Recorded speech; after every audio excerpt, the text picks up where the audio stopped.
الحمد لله رب العالمين نحمده ونستعينه ونستغفره ونعوذ بالله من شرور أنفسنا وسيئات أعمالنا من يهده الله فلا مضل له ومن يضلل فلا هادي له أشهد أن لا إله إلا الله وحده لا شريك له وأشهد أن سيدنا محمدا عبده ورسوله وصفيه من خلقه وخليله اللهم صل وسلم وبارك على سيدنا محمد وعلى آل سيدنا محمد. قال الله تعالى في القرآن الكريم وبقوله يهتدي المهتدون. أعوذ بالله من الشيطان الرجيم. بسم الله الرحمن الرحيم. يا أيها الذين آمنوا اتقوا الله حق تقاته ولا تموتن إلا وأنتم مسلمون. يا أيها الناس اتقوا ربكم الذي خلقكم من نفس واحدة وخلق منها زوجها وبث منهما رجالا كثيرا ونساء واتقوا الله الذي تساءلون به والأرحام إن الله كان عليكم رقيبا. قال رسول الله صلى الله عليه وسلم إذا مررتم برياض الجنة فارتعوا. قالوا يا رسول الله ما رياض الجنة؟ قال حلق الذكر. جماعة رحمكم الله أوصيكم وإياي بتقوى الله فإنه لا يفوز إلا المتقون.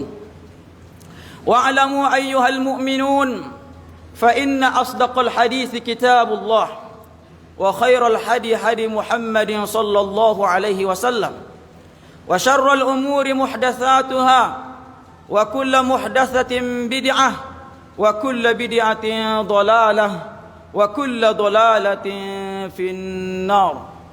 Jamaah salat Jumat yang dirahmati Allah Subhanahu wa taala. Kami tidak lupa berwasiat kepada saudara-saudara untuk meningkatkan ketakwaan kepada Allah Subhanahu wa taala dalam mengerjakan perintah Allah Subhanahu wa taala dengan tulus dan meninggalkan larangan-larangan Allah Subhanahu wa taala dengan semampu mungkin. Karena wahai saudara-saudara, orang-orang yang beriman dan orang-orang yang bertakwalah yang akan diberikan Allah Subhanahu wa taala balasan kepada mereka.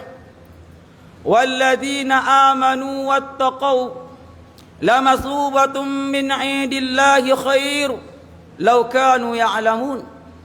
Orang-orang yang beriman dan orang-orang yang bertakwa akan diberikan Allah Subhanahu wa taala kepada mereka pahala yang terbaik wahai saudara-saudara. Lau kanu ya'lamun, sekiranya mereka mengetahui apa yang akan Allah Ta'ala berikan kepada mereka, pastilah mereka beriman kepada Allah Subhanahu wa Ta'ala dan bertakwa kepadanya saudara-saudara.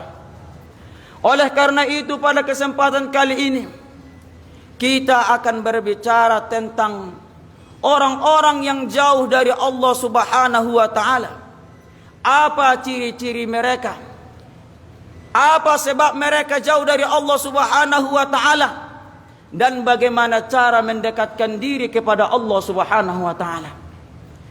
Adapun ciri-ciri orang yang jauh dari Allah Subhanahu wa taala wahai saudara-saudara, ketika dia melakukan dosa dia selalu melihat dosanya kecil. Bahkan dosa yang dia lakukan kalau dihitung sampai bergunung-gunung, namun dia merasa sedikit. Oleh karena itu Rasulullah sallallahu alaihi wasallam mengatakan, innal mu'min yara dhunubahu ka'annahu qa'idun tahta jabalin yakhafu an yaqa alaih, wa innal fajir yara dhunubahu kadhubabin yamurru ala anfih. Sesungguhnya orang-orang yang beriman melihat dosa-dosanya seolah-olah dia duduk di bawah gunung. Dia takut kepada Allah Subhanahu wa taala gunung ini akan ditimpakan kepadanya. Namun orang-orang yang ahli maksiat, orang-orang yang fajir, ketika dia melakukan dosa, dia melihat dosanya bagaikan lalat yang lewat di depan wajahnya, yakni sangat sedikit sekali. Oleh karena itu, wahai saudara-saudara, semakin besar keimanan seseorang, semakin tinggi keimanannya kepada Allah Subhanahu wa taala, maka dia akan merasa semakin banyak dosanya. Walaupun barangkali kalau kita hitung dosanya sangat sedikit sekali. Sebaliknya orang yang jauh dari Allah Subhanahu wa taala, yang tiap hari tiap malam melaksanakan dosa, bahkan mencari-cari bagaimana supaya bisa melakukan dosa, dia melihat dosanya adalah hanya sekedar lalat kecil sekali dalam pandangannya. Makanya wahai saudara-saudara, banyak kita lihat di antara saudara-saudara kita meninggalkan solat setiap hari, menzolimi orang setiap hari, akan tetapi seolah-olah dia tidak memiliki dosa. Kalau anda sudah seperti itu, dikhawatirkan anda meninggal dalam keadaan su'ul khatimah. Kemudian saudara-saudara, di antara ciri-ciri orang yang jauh dari Allah Subhanahu wa taala, ketika dia melakukan dosa, dia bangga dengan dosanya. Dia terang-terangan melaksanakan dosa di depan orang banyak. Makanya Rasulullah sallallahu alaihi wasallam mengatakan, kullu ummati mu'afa illal mujahirin. Sesungguhnya umatku diharapkan akan mendapat ampunan dari Allah Subhanahu wa taala, kecuali orang yang melakukan dosa secara terang-terangan. Ketika dia melakukan dosa di malam hari, Allah Subhanahu wa taala menutupi dosa-dosanya. Kemudian di siang hari, di pagi hari, dia menceritakan aib dosa-dosa yang ditutupi Allah taala di malam hari. Orang-orang seperti ini, wahai saudara-saudara, sungguh keterlaluan sekali. Allah sudah mengampuninya, Allah sudah menutup aib-aibnya, akan tetapi dia sendiri mengumbarkan, menceritakan kepada semua orang, wahai saudara-saudara. Kemudian apa sebab seseorang itu jauh dari Allah Subhanahu wa taala? Adapun penyebabnya banyak sekali, wahai saudara. Di antaranya adalah tidak mengenal Allah Subhanahu wa taala dengan sesungguhnya. Kurang mengenal Allah Subhanahu wa taala dengan sesungguhnya. Kalaulah seandainya dia mengenal Allah taala dengan nikmatnya yang sangat banyak setiap hari, tanpa detik berlalu melainkan nikmat Allah Subhanahu wa taala kita nikmati, wahai saudara. Oleh karena itu, wahai saudara-saudara, orang yang memahami Allah Subhanahu wa taala memberikan nikmat bahkan bagi mereka yang selalu melakukan dosa setiap hari, setiap malam, tidak pernah sujud di hadapan Allah taala, namun Allah Subhanahu wa taala masih memberikan nikmat kepada mereka. Kalau mereka mengenal Allah taala memiliki hukuman yang berat nanti di hari kiamat, tidak ada hukuman yang lebih berat daripada hukuman Allah taala, pastilah mereka akan mendekat kepada Allah Subhanahu wa taala. Makanya Allah taala mengatakan, qul hal yastawil ladina ya'lamuna wal ladina la ya'lamun, innama yatadhakkaru ulul albab. Katakanlah, apakah sama antara orang-orang yang berilmu, yang mengenal Allah Subhanahu wa taala, dengan orang-orang yang tidak berilmu, tidak mengenal Allah Subhanahu wa taala? Hanya orang-orang yang berilmu lah yang dekat kepada Allah, yang mengambil pelajaran daripada Al-Quran dan Sunnah, wahai saudara-saudara. Kemudian di antara penyebab orang jauh dari Allah Subhanahu wa taala adalah sibuk mencari harta. Setiap hari yang dipikirkannya adalah bagaimana hartanya supaya bertambah. Itu yang dia pikirkan. Setiap hari yang dia pikirkan bagaimana bisa memiliki harta yang banyak, lalai dia dari Allah Subhanahu wa taala. Makanya Allah mengatakan, alhaakumut takatsur. Karena berlomba-lomba memperbanyak harta, mereka lalai dari Allah Subhanahu wa taala. Saudara-saudara, Islam tidak mengajarkan kita supaya tidak bekerja. Tidak. Kita tidak dilarang supaya memiliki harta, tidak. Akan tetapi apabila harta itu justru menjauhkan kita dari Allah Subhanahu wa taala, itulah yang terlarang wahai saudara-saudara. Wabtaghi fima ataka Allahu ad-daral akhirah wa la tansa nasibaka minad dunya. Carilah harta itu, dan dengan harta itu kamu bisa gunakan supaya kamu mendapat kenikmatan nanti di hari kiamat, balasan dari Allah Ta'ala. Kamu memiliki harta, tetapi harta itu adalah untuk kebaikan umat Islam. Kamu memiliki harta, tetapi harta itu digunakan untuk kebaikan, tidak masalah. Wala tansa nasibaka minad dunya. Janganlah kamu melupakan bagianmu di dunia ini. Yakni tidak apa-apa kamu memiliki harta. Yang menjadi masalah ketika kamu sibuk mencari harta, kemudian menjauhkanmu dari Allah Subhanahu wa taala. Kemudian wahai saudara-saudara, bagaimana kita supaya bisa mendekat kepada Allah Subhanahu wa taala? Banyak sekali caranya, namun kami cukupkan sampai 2 saja. Yang pertama wahai saudara adalah menghadiri majelis-majelis ilmu. Orang yang menghadiri majelis-majelis ilmu walaupun hatinya sangat keras, walaupun hatinya membatu, tapi insya Allah kalau dia sabar mengikuti majelis-majelis ilmu, lama-kelamaan hatinya yang keras akan mencair. Oleh karena itu wahai saudara-saudara, Rasulullah mengatakan, "Idza marartum biriyadil jannati farta'u."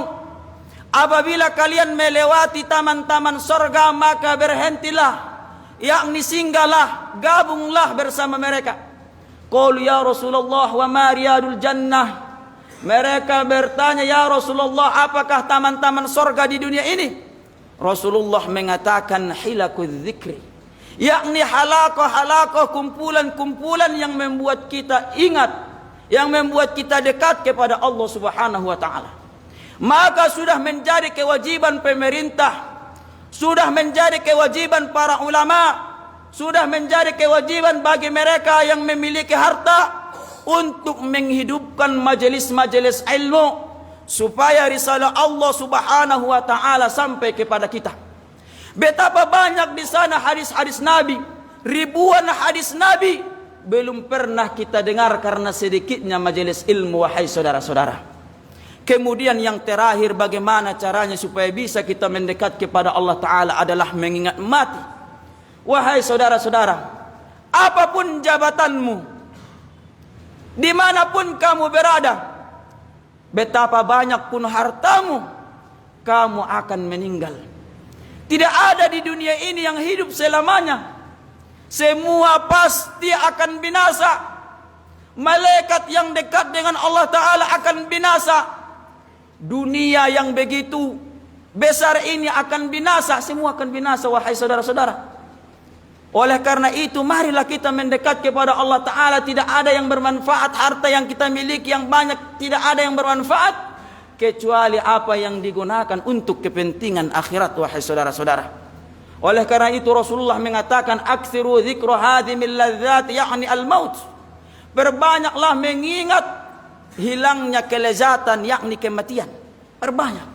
Makanya di antara hikmah disyariatkan ziarah kubur adalah wahai saudara, yang paling utama adalah supaya kita ingat kematian, supaya kita ingat akhirat. Ketika kita ziarah kubur, kita yakin setelah alam dunia ini, di sana masih ada alam lain, yaitu alam akhirat. Suka atau tidak, kita pasti melewatinya wahai saudara-saudara. Makanya Rasulullah mengatakan, zurul kubur fa innaha tudzakirukumul maut, fa innaha tudzakirukumul akhirah.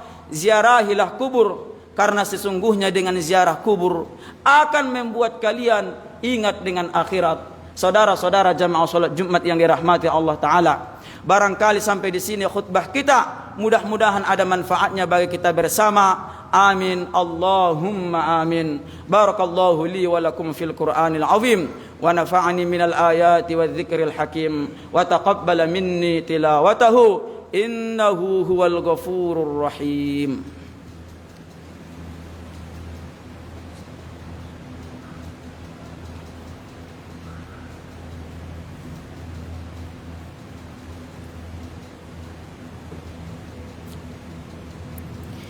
Alhamdulillah. Alhamdulillahilladzi amarna bittafaqquh fid din. Wassalatu wassalamu ala sayyidil anbiya'i wal mursalin wa ala alihi at-tahirin wa ashabihi al-akramin. Ashhadu an la ilaha illallah wahdahu la syarika lah wa ashhadu anna sayyidana Muhammadan abduhu wa rasuluh. Allahumma salli wa sallim wa barik ala sayyidina Muhammadin wa ala ali sayyidina Muhammad. Qala Allah Ta'ala fil Qur'anil Karim, a'udzu billahi minasy syaithanir rajim. Bismillahirrahmanir rahim. Ya ayyuhalladzina amanu taqullaha haqqa tuqatih wa la tamutunna illa wa antum muslimun. Qala Rasulullah sallallahu alaihi wasallam, ittaqillaha haitsu ma kunta wa atbi'is sayyi'atal hasanata tamhuha wa khaliqin nasa bi khuluqin hasan. Ayyuhal mu'minun usikum wa iyaya bittaqwallah faqad fazal muttaqun. Wa'lamu fa inna asdaqal hadithi kitabullah wa khairal hadi hadi Muhammadin sallallahu alaihi wasallam wa syarrul umuri muhdatsatuha wa kullu muhdatsatin bid'ah wa kullu bid'atin dhalalah wa kullu dhalalatin finnar. Ayyuhal mu'minun i'lamu fa inna Allah ta'ala أمرنا بالصلاة على النبي الكريم حين قال إن الله وملائكته يصلون على النبي يا أيها الذين آمنوا صلوا عليه وسلموا تسليما.